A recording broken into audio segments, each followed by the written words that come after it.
Hello everyone, welcome back to the channel. In today's video, we're going to talk about how to report a bug or issue in Trim.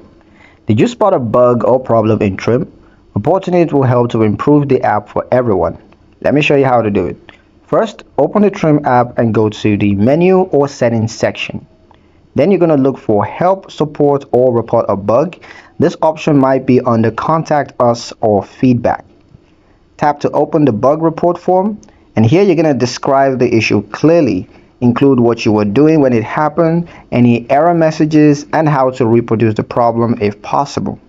You could also attach screenshot if the app allows that, because that helps supports to understand the problem a lot faster. Once you're done, submit your report, and Trim's team will review your feedback and work to fix bugs in future updates. Reporting bugs is a great way to contribute to making Trim better for everyone.